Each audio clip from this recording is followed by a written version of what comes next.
Hello students, in this lecture we discussed the first measures to correct disequilibrium in BOP. Okay, what are the measures through which we can correct the disequilibrium in BOP or deficit in BOP? कि कैसे deficit in BOP कम किया जा सकता है? कौन कौन से measures हैं? First is export promotion. Export should be encouraged by granting various bounties or benefits to the manufacturer and exporter. कि government must provide various benefits to the manufacturer or producer of exporting goods and services. So like government provides subsidies to them, provide loan at very cheap rate, so that there will be a export promotion, and when there is a increase in export, our balance of payment, the deficit in balance of payment would be reduced. कि अगर government producers को, जो exporter हैं, उनको अगर benefit देती है तो गवर्नमेंट जो है उसमें उसको प्रमोट करती है कि ज्यादा से ज्यादा वो एक्सपोर्ट करें. अगर एक्सपोर्ट हमारा ज्यादा होगा तो उससे जो बैलेंस ऑफ पेमेंट, जो डेफिसिट है, वो कम हो जाएगा. Devaluation of domestic currency. It means fall in the external value of domestic currency in terms of unit of foreign exchange or foreign currency, which make domestic goods cheaper for the foreigners and leads to increase in export. कि इस devaluation of domestic currency का meaning है कि अपनी currency का value foreign currency में कम करना. जैसे for example dollar price rises from rupees 70 to 75 is known as devaluation of domestic currency, and domestically produced goods become cheaper. जो domestically produced goods हैं वो सस्ते हो जाएंगे फॉरेनर्स के लिए, फॉरेन मार्केट में, and it leads to increase export. और ये एक्सपोर्ट जो है बढ़ाता है, और it reduce the import also, और इससे इंपोर्ट जो है वो कम हो जाता है. ठीक है. नेक्स्ट है exchange control. Government should control foreign exchange by ordering all exporter to surrender their foreign exchange to the central bank and then ration out among licensed importers. कि गवर्नमेंट जो है, government should control foreign exchange, कि government foreign exchange को control करे. कैसे करेगी? By ordering all exporter, कि जितने भी एक्सपोर्टर हैं उनको ऑर्डर करे to surrender their foreign exchange, कि वो अपनी फॉरेन एक्सचेंज सरेंडर कर दे, यानी सेंट्रल बैंक के पास सब जमा करा दे, और सेंट्रल बैंक उसके बाद जो है राशनिंग करे अमंग लाइसेंस इंपोर्टर, कि इंपोर्टर को जो फॉरेन एक्सचेंज प्रोवाइड करे वो एक लिमिट में हो, जिससे हमारा जो इंपोर्ट है वो कंट्रोल हो सके. Reducing inflation. इन्फ्लेशन मीन्स होता है when price are rising in the economy, कि जब इकोनॉमी में प्राइस जो है तेजी से बढ़ते जाते हैं तो उसे इन्फ्लेशन कहते हैं. तो inflation discourage exports and encourage import. Inflation से क्या होता है? एक्सपोर्ट जो है हमारा वो कम होता है और इंपोर्ट बढ़ जाता है. तो इसीलिए गवर्नमेंट मस्ट कंट्रोल, चेक, ये CHEC के आएगा, check inflation and lower price in the country, कि कंट्री के अंदर इन्फ्लेशन को चेक किया जाए और प्राइस जो है वो कम किए जाए. Reducing import. फिफ्थ पॉइंट, कि इंपोर्ट शुड बी रिड्यूस्ड, कि इंपोर्ट को जो है कम किया जाए. Import restrictions and import substitution are other measures to correcting disequilibrium in BOP. कि इंपोर्ट सब्स्टिट्यूशन या import restriction. Import substitution means the goods which we import in our country we can produce in our own country, कि जो हम अपनी country के अंदर import करते हैं उस इंपोर्ट को कम किया जाए. मतलब वो इंपोर्ट गुड्स जो हम बाहर से इंपोर्ट कर रहे थे, that goods produce in our own country, कि उस इंपोर्ट को हम अपने देश में बनाएं, प्रोड्यूस करें, ताकि इंपोर्ट सब्स्टिट्यूशन हो and are the measure of correcting disequilibrium और डेफिसिट इन बीओपी, ताकि जो बीओपी में डेफिसिट है वो कम हो सके. तो these are the measures to correct the disequilibrium in BOP. ये वो मेजर्स हैं जिनसे बीओपी डिसइक्विलिब्रियम ठीक होता है, यानी उसमें कमी आती है. Okay students, now we discuss the next topic. Now our topic is foreign exchange rate. First, what is foreign exchange rate? Foreign exchange rate is the rate at which currency of one country can be exchanged with currency of another country. कि foreign exchange rate वो rate होता है जिस rate पर एक country की currency दूसरी country की करेंसी में एक्सचेंज होती है, यानी उसकी ट्रांजैक्शंस होती है. For example, for $1 there is a 78 rupees. ठीक है, तो that means the $1 can be purchased in 78 rupees. तो this is the foreign exchange rate between Indian rupee and US dollar. For $1 we need 78 rupees, and in 1 rupee we get 1/78. So foreign exchange rate is the rate at which currency of one country can be exchanged with currency of another country. कि foreign exchange rate वो rate होता है जिस rate पर एक country की currency दूसरे country की करेंसी में एक्सचेंज होती है. जैसे अभी हमने एग्जांपल लिया, for example for $1 there is a 78 rupees. So this is the foreign exchange rate between Indian rupee and US dollar. Now we discuss the types of foreign exchange rate. Okay, how many types of foreign exchange rate? Generally there are two types of foreign exchange rate, fixed exchange rate and flexible exchange rate, and between in those two there is an extreme rates of foreign exchange also, or it is the hybrid system of fixed and flexible, which is known as managed floating exchange rate. That means we have three types of foreign exchange rate: fixed exchange rate, flexible exchange rate, and the third one is managed floating. So first we discuss the fixed exchange rate system. The fixed exchange rate, the system of exchange rate in which exchange rate is officially fixed or pegged in terms of gold or any other currency. ये gold है students, in terms of gold or any other currency by the government is called fixed exchange rate. कि fixed exchange rate वो exchange rate होता है जो government जो है वो फिक्स कर देती है गोल्ड की फॉर्म में या कोई अदर करेंसी के फॉर्म में. ठीक है, is known as fix exchange rate. अब इसके ठीक है, तो fix exchange rate is the rate at which currency of one country can be exchanged. Oh sorry, fixed exchange rate, the exchange rate system in which exchange rate is officially fixed or pegged by in terms of gold or any other currency by the government. कि fix exchange rate वो exchange rate होता है जो government fix कर देती है gold की form में या इन टर्म्स ऑफ गोल्ड और एनी अदर करेंसी. जैसे डॉलर का प्राइस 70 रुपीज फिक्स हो गया तो वो 70 ही रहेगा, उसमें चेंज नहीं आएगा.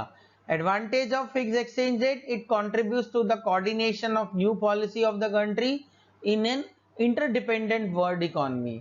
ठीक है ना, कि ये जो है ज्यादा कंट्रीब्यूट कर दिया कोऑर्डिनेशन में, न्यू पॉलिसीज में, बिजनेस में. इंटरडिपेंडेंट वर्ड, क्योंकि जो वर्ड है वो इंटरडिपेंडेंट है. That means economy of one country is depend on economy of another country, कि कोई भी कंट्री जो है इंडिपेंडेंट नहीं है. Fixed exchange rate ensure that major economic distribution in the member country do not occur, या disturb जो है वो नहीं हो पाता है. Fix exchange rate ensure major economic distribution, कि सब एक दूसरे की हेल्प होती है इसमें. ठीक है, इसमें फ्लक्चुएशंस नहीं होती, फिक्स रहता है, ये भी लिख सकते हैं. फिक्स एक्सचेंज रेट में ये भी है कि इसके अंदर क्या कहते हैं, स्पेकुलेशन नहीं होता इन ऑन फॉरेन एक्सचेंज में. क्योंकि फॉरेन एक्सचेंज रेट फिक्स रहती है. तो this is the fix exchange rate. And now second one, fixed exchange rate, our third point is more conducive to expansion of world trade because it prevent risk and uncertainty in transaction. कि जो fix exchange rate है वो ज्यादा अच्छा होता है क्योंकि इससे वर्ल्ड ट्रेड ज्यादा एक्सपेंशन होता है, बिकॉज इसमें जो फ्लक्चुएशंस है कि फॉरेन एक्सचेंज रेट की जो वैल्यू है वो सेम रहती है, तो वो जो अनसर्टेनिटी है, लॉसेस होते थे due to change in foreign exchange, वो नहीं होता. This system has many drawbacks which were witnessed during its operation. लेकिन इसमें बहुत सारी कमियां भी थी. Therefore, many critics have suggested an alternate system of flexible exchange rate. फिर क्योंकि इसके अंदर बहुत सारी कमियां आई तो फिर इसकी जगह एक नया सिस्टम आ गया which is known as flexible exchange rate. तो फ्लेक्सिबल एक्सचेंज रेट और floating exchange rate is the system of exchange rate in which value of currency is allowed to adjust freely as determined by the demand for and supply of foreign exchange. The system of exchange rate in which value of currency is allowed to adjust freely. Freely means as determined by the demand and supply of foreign exchange, कि ये वो exchange rate है जिसमें जो exchange rate की value जो है वो फिक्स होती है by the demand and supply of foreign exchange, कि जहां पर इक्वालिटी आती है between demand and supply of foreign exchange, जहां पर demand for and supply of foreign exchange equal हो जाते हैं, where we get the equilibrium exchange rate. तो this is the flexible exchange rate system, a system of exchange rate in which value of currencies allow to adjust freely, कि इसके अंदर जो है freely allow होती है adjustment as determined by the demand for and supply of foreign exchange. Advantage is flexible exchange rate eliminate the need for central bank to hold international reserve, because in the fixed exchange rate जो हमने पहले पढ़ा था उसके अंदर एक ये भी एक डिसएडवांटेज था कि सेंट्रल बैंक को रिजर्व मेंटेन करके रखना पड़ता था कि जो अपनी एक्सचेंज रेट जो उन्होंने फिक्स की है वो स्टेबल रहे। But in the flexible exchange rate system it eliminate the need for central bank to hold international reserve, कि इंटरनेशनल रिजर्व को उसको रखने की जरूरत नहीं होती। Such rates are helpful in removing, second benefit है the barriers to trade and capital movement, और ये जो भी मूवमेंट के बैरियर्स है ट्रेड के कैपिटल मूवमेंट के उसको दूर करता है। और सबसे बेस्ट जो है अब थर्ड वन पढ़ेंगे manage floating. It is the combination of fixed and flexible, ये फिक्स्ड और फ्लेक्सिबल दोनों से मिलके बनी है, तो इसके अंदर दोनों के फीचर्स होते हैं, ठीक है। तो this system of exchange rate is known as managed floating. This system is a hybrid of the fixed exchange rate and flexible exchange rate, कि ये जो है हमारा हाइब्रिड है यानी इन दोनों का कॉम्बिनेशन है फिक्स्ड एक्सचेंज रेट का and flexible exchange rate. Under this system central bank intervenes in the foreign exchange rate market to restrict the fluctuation in the exchange rate which certain limits with certain limits, कि यहां पर जो central bank है यहां पे free है, लेकिन free बिल्कुल भी नहीं है, क्योंकि जो सेंट्रल बैंक है वो उसके अंदर देख करता है, उसके अंदर कंट्रोल करता है कि जो फ्लक्चुएशन हो एक रेस्ट्रिक्शन के अंदर हो, एक लिमिट के अंदर हो, यानी बहुत ज्यादा डॉलर का प्राइस बढ़ ना जाए या बहुत कम ना हो जाए, ऐसा नहीं होना चाहिए। तो manage floating, this system is the hybrid of fixed exchange rate and flexible exchange rate. Under this system, central bank intervenes in the foreign exchange market to restrict the fluctuation. यहाँ पे central bank आएगा वो restrict करेगा fluctuation को in the exchange rate which certain limit या under certain limits the exchange rate is determined by the market forces. इसमें market forces भी हैं, demand and supply determine करते हैं, लेकिन जो central bank है वो control करता है कि फ्लक्चुएशन ज्यादा ना हो, यानी लिमिट में रहे। तो this is mostly nowadays this system is running in the economy for the exchange rate, ये सिस्टम जो है सबसे ज्यादा होता है। तो we discuss three type of foreign exchange rate system, fixed exchange rate system, flexible exchange rate system and manage floating. Fixed में जिसमें बिल्कुल फिक्स रहता है, चेंज नहीं होते, बहुत नॉमिनल चेंजेस एप्लीकेबल होता है, but mostly the exchange rate is fix रहती है। फ्लेक्सिबल में क्या है, it is change time according to demand and supply forces, ये डिमांड और सप्लाई फोर्सेस के अकॉर्डिंग चेंज होती रहती है। और manage floating, it is the combination of fixed and flexible, ये कॉम्बिनेशन है फिक्स्ड और फ्लेक्सिबल का, ठीक है। This is the hybrid system.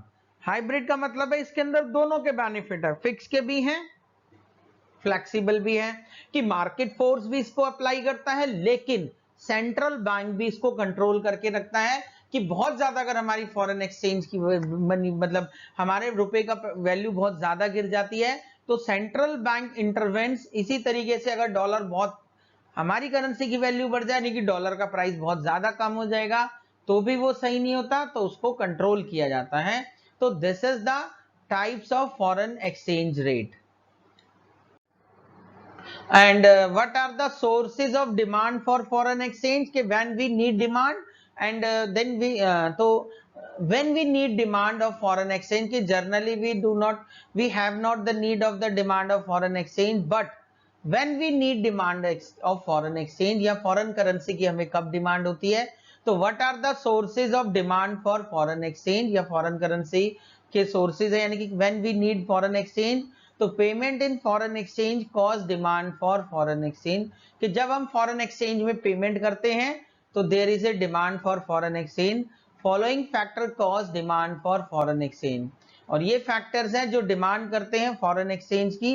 Sources of demand for foreign exchange, first to purchase goods and services from foreign countries कि when we purchase goods and services from foreign country तो we need foreign exchange कि जब हम दूसरी country से other country से goods purchase करते हैं तो जो भी हम पेमेंट करते हैं वो सारा फॉरेन करेंसी में फॉरेन एक्सचेंज में होता है। We need to purchase financial assets कि जब हम कोई फाइनेंशियल एसेट यानी कि शेयर्स डिबेंचर्स वगैरह खरीदते हैं तो हमें फॉरेन करेंसी की नीड होती है। टू लाइक जैसे बॉन्ड इक्विटी शेयर्स एक्सेट्रा तो वी मेक पेमेंट जैसे कोई बाहर की कंपनी है बाहर का स्टॉक एक्सचेंज है उनके हम शेयर्स वगैरह खरीद रहे हैं तो we make the payment in foreign currency. To invest directly in shops factory building in foreign currency कि when we invest directly in shops कि जैसे कोई पर्सन है वो फॉरेन कंट्री में कोई शॉप खरीदता है बिल्डिंग खरीद रहा है तो जो पेमेंट जाएगी वो सारी फॉरेन करेंसी में जाएगी। That means we need foreign currency. To speculate in the value of foreign currency as we know that people speculate means सट्टेबाजी करना, स्पेकुलेशन करना क्योंकि फॉरेन करेंसी का प्राइस बढ़ता है कभी घटता है तो सपोज जैसे अब आगे अभी बढ़ रहा है तो अभी और ज्यादा बढ़ेगा तो स्पेकुलेटर्स जो होते हैं दे परचेज द फॉरेन करेंसी, वो फॉरेन करेंसी को खरीद लेते हैं और जब उसकी प्राइस बढ़ेगा तो बेच देंगे।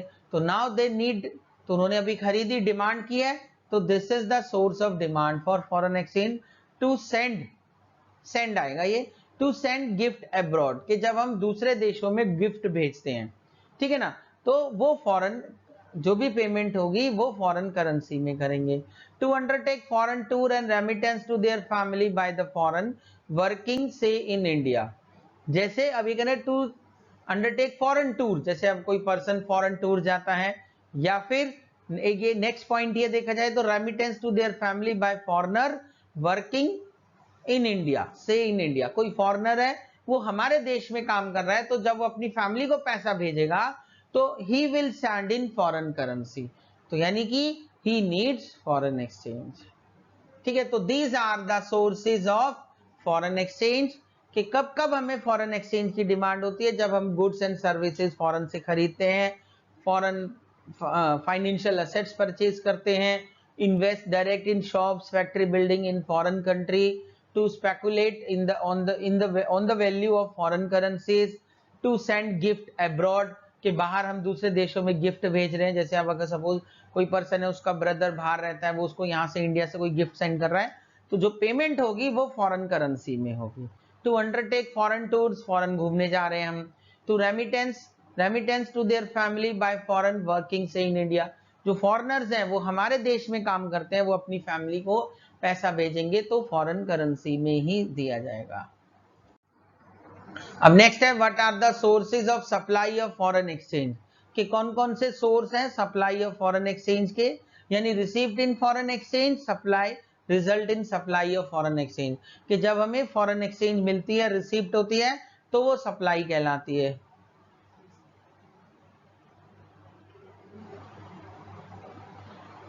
All the students must subscribe my channel, like the video and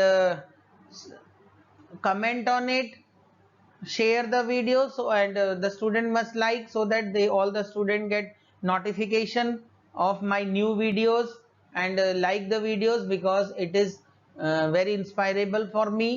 Okay students, and what now we discuss the sources of supply of foreign exchange. कि when we receive foreign exchange, कब हमें foreign exchange received होती है. Receipts in foreign exchange result in supply of foreign exchange. The following factor may cause supply of foreign exchange. ये सारे factor है. As a result foreign currency flow into domestic economy, कि जो foreign currency है वो हमारे देश में आती है. Sources of supply of foreign exchange.